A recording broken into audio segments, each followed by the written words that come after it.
Yan lang buhay ng mga pobre idol. Walang arte-arte. Para magbuhay lang.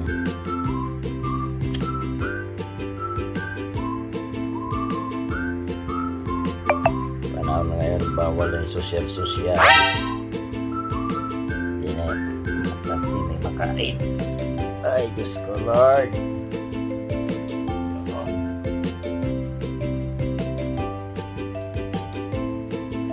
Sarap ng kain ng mangga.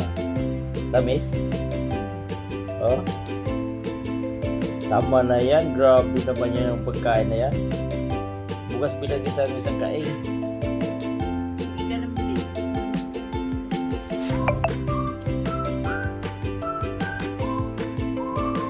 Uy, tama na yan.